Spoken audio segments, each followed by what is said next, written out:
Selamat pagi para penggemar catur. Kali ini Dokter Catur akan mereview sebuah buku. Kenapa buku ini? Karena buku satu ini sangat spesial ya. Mencari buku catur berbahasa Indonesia sekarang ini jarang ada yang bermutu sebaik ini. Ada sih ada, banyak, tapi beda banget isinya dengan yang satu ini. Mungkin karena pengarang dari buku ini adalah seorang yang benar-benar piawai dalam bermain catur. Buku ini berjudul Dasar Pokok Seni Bermain Catur.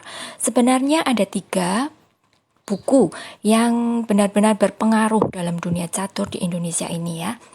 Buku yang pertama adalah buku berwarna merah dengan judul Pelajaran Dasar Teori Catur.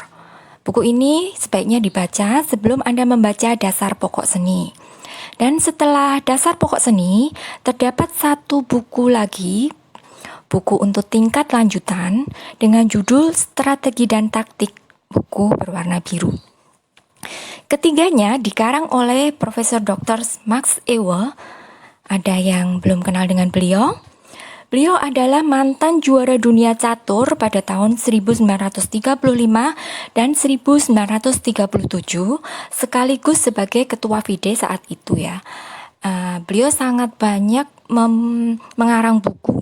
Nah, buku-buku ini yang dijadikan buku catur yang wajib oleh sebuah sekolah catur terkenal di Indonesia. Karena ilmu catur yang terdapat di dalamnya tak terhingga bagusnya. Jempol banget pokoknya Pak untuk buku-buku ini. Nah, sebenarnya buku ini buku terjemahan dari bahasa Belanda. Pada tahun 1974, Dr. Max Euwe berkunjung ke Indonesia dan saat itu beliau memberikan izin untuk menerjemahkan bukunya dalam bahasa Indonesia tanpa menuntut royalti apapun ya, sepeser pun.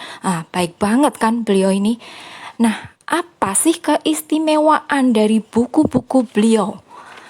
Kita lihat, keistimewaannya adalah susunan bahasanya yang sederhana, mudah untuk dimengerti, ya, karena mungkin juga ditranslate oleh orang Indonesia sendiri, Dr. Andes Sumantri dan Bapak Jamil Jamal.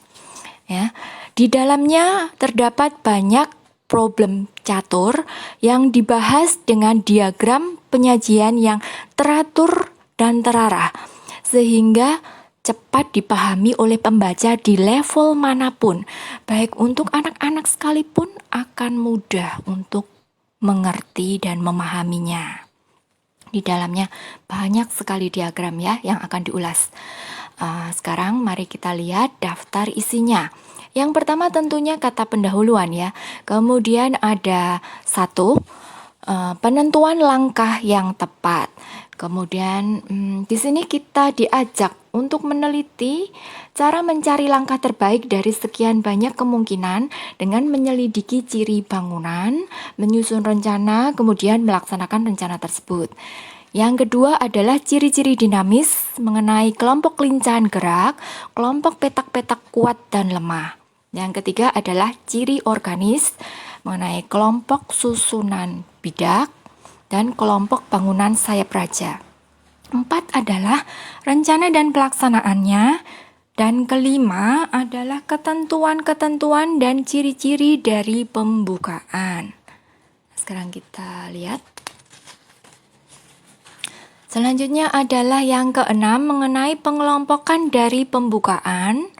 Ketujuh, permainan terbuka, di mana terdapat pembahasan singkat mengenai pembukaan-pembukaan yang terpenting dalam kelompok ini, seperti permainan 4 kuda Spanyol, 4 kuda Italia, permainan 2 kuda terbalik, gambit Scott, partai Wina, dan sebagainya.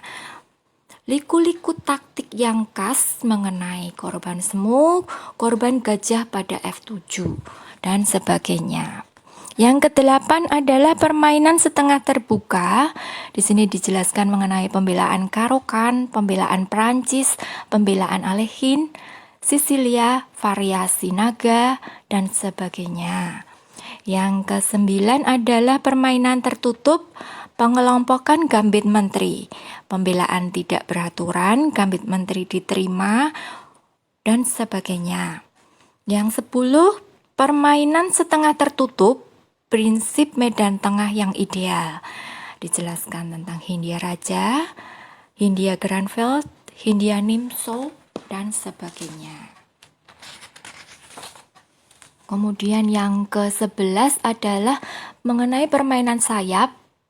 Di sini ada Sisilia terbalik, pembukaan Inggris, gambit sayap diterima, sayap ortodoks, Slavia, Benoni, dan sebagainya.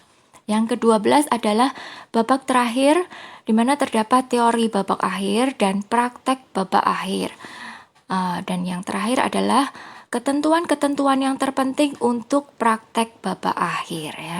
Bagi yang masih penasaran, bisa membaca buku ini, dan tentu saja buku ini bisa dibeli di Dokter Catur ya.